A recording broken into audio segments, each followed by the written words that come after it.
지금까지 말씀드린 물권 변동은 물권 전반에 걸친 물권 변동이었습니다. 이걸 우리가 이제 총론적인 부분이다 이렇게 말씀드릴 수가 있습니다. 이제 강론적인 부분은 개별적으로 이야기하자는 겁니다.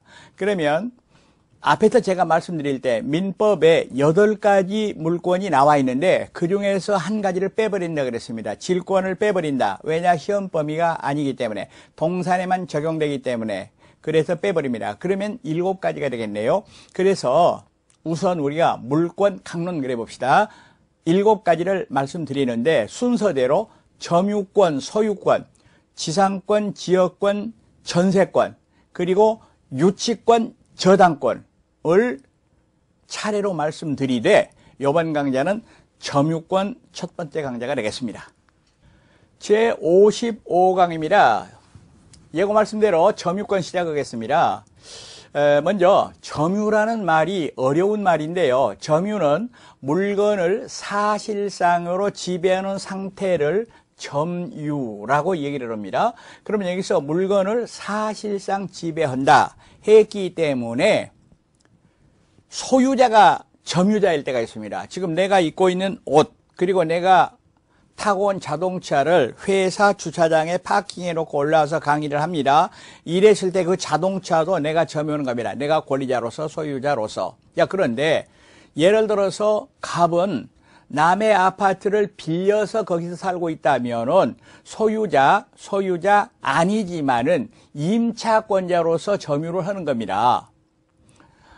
그리고 더 나가서 지상권자도 점유를 합니다. 그런데 어떤 사람은 예컨대 을은 남의 물건을 도둑질해 가지고 남의 카메라를 도둑질해 가지고 목에 걸고 차고 다니면서 목에 걸고 차고 다니는 게 점유 상태입니다. 그러면서 자기 것처럼 경치를 촬영하고 사용을 합니다. 그 사람도 점유자입니다. 그럼 여기서 사실상 점유라는 거는 정당한 권리가 있건 없든 따지지 않고 사실상으로 지배한다 라는 얘기가 되겠습니다. 그럼 거기는 두 가지가 있네요. 정당한 권리를 가진 사람도 있고, 예를 들어서 소유자, 임차권자, 지상권자처럼 전혀 권리가 없는 사람도 있고, 예를 들어서 도둑 또는 임대차 기간이 다 끝났는데도 집주인이 비워달라고 하는데도 개기고 안 나가는 사람, 이런 사람은 정당한 권리가 없으면서도 점유를 가지고 있습니다.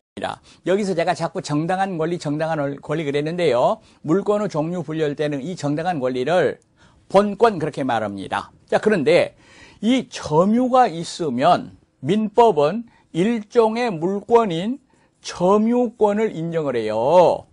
점유, 이것이 그러니까 요건이고 점유권이 효과고 이렇게 우리가 얘기할 수가 있다는 얘기입니다. 그럼 이렇게 되겠네요. 도둑놈이 남의 물건을 훔쳐가지고 남의 카메라를 찍고 다닙니다. 그런데 예를 들어서 얘기할 때 제2의 도둑이 와서 그 카메라를 뺏으려고 그러면은 자기 거 아니니까 뺏길 수밖에 없냐. 그렇지 않습니다. 그 도둑하고 격투를 해가지고 물리칠 수가 있습니다. 이거를 점유보호 청구권이라고 말하는데 도둑의 점유는 정당한 점유가 아닌데도 불구하고 점유권이 인정된다는 얘기입니다. 다시 물건에 대한 사실상의 지배 점유를 법률 요건으로 해서 법률 효과가 생기게 돼 있는데 이런 제도를 전부 다 합쳐가지고 우리가 점유제도라고 얘기를 한다는 거죠. 그러면 점유권과 점유의 성립이랬는데요. 여기서 점유가 성립하면 그로부터 점유권이 생겨납니다. 즉 점유제도입니다. 이랬을 때 민법 규정을 보았더니 민법은 이렇게 정리를 하고 있습니다. 물건을 사실상으로 지배하는 그런 상태를 가리켜서 점유라고 하더라 입니다. 여기서 사실상 지배라는 것은 법률상 지배 아니다. 다시 말하면 본권이 있든지 없든지 상관없이 지배하는 경우가 될 것이다 이 말입니다. 그러나 여기서 사실상의 지배는 어느 정도의 계속성이 있어야 돼요. 계속성. 흔히 우리가 이렇게 말하죠.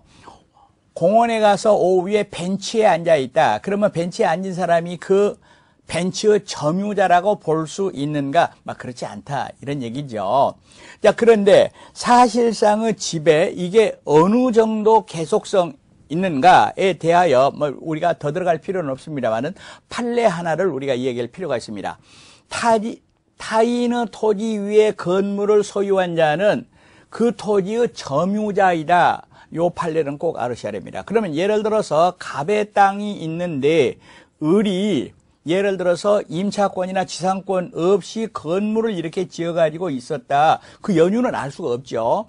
그랬을 때는 을은 이 건물 점유 말고 이 토지에 대한 점유자이다. 그 말입니다. 만약에 이게 이제 20년 이상 평원, 공연, 자주점유가 계속됐다면은 취득세 문제가 생기는 겁니다. 다시 건물은 소유이지만은 그 건물을 소유할 그 땅을 아무런 권한이 없다 하더라도 토지를 점유하는 상태다라는 거 알아두시기 바라겠습니다.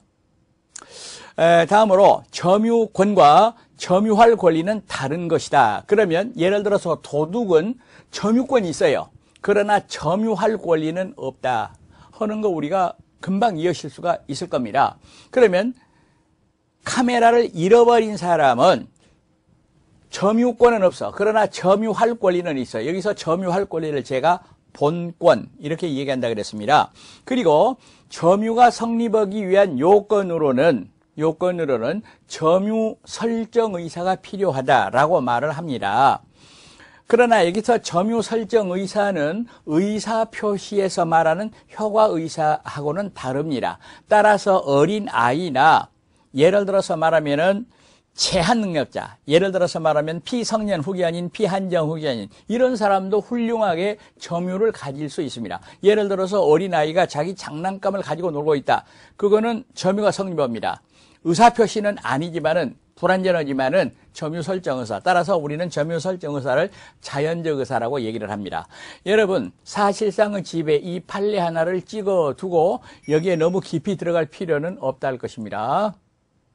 다음으로 점유 관념화라는 게 있습니다. 그러면 이게 무슨 얘기인 거니까 물건을 사실상으로 지배하는 사람은 소유자든 임차인이든 더 나아가서 도둑이든 모두가 다 점유자인데 사실상의 지배가 있으면서도 점유자 아닌 경우가 있고 사실상의 지배가 없으면서도 점유인 경우가 있습니다. 그러니까 점유가 관념화됐다 이거를 말합니다. 그럼 먼저 실력 행사는 있으나 점유가 인정되지 않는 경우가 있습니다. 이걸 가리켜서 우리는 점유자라고 말하지 않고 점유 보조자라고 얘기를 합니다.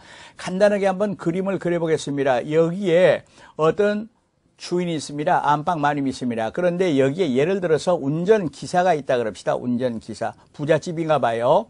그러면 여기서 자동차를 말이죠. 실질적으로 운전하고 또 세차하고 이런 거는 운전기사가 합니다. 그러나 잘 들으세요. 이때 점유자는 갑뿐이고 운전기사는 점유자가 아닙니다. 그럼 이 사람을 뭐라고 부르느냐? 점유보조자라고 부릅니다. 그러면 이거를 일반 명제로 얘기를 해보면 민법 규정 그대로 얘기를 해보면은 타인의 지시를 받아서 물건을 사실상으로 지배하고 있는 자가 있을 때에는 그 타인만, 이 타인은 갑을 말합니다. 타인만 점유자라고 말을 합니다. 그러면 운전기사는 원칙적으로 점유자가 아니기 때문에, 점유가 없기 때문에 점유권이 인정되지 않습니다. 점유자가 아니라 그 말은 점유권이 없다는 얘기입니다. 그런데 확실하게 해줄 것이 하나가 있어요. 자력 부재권은 인정이 되더라 입니다.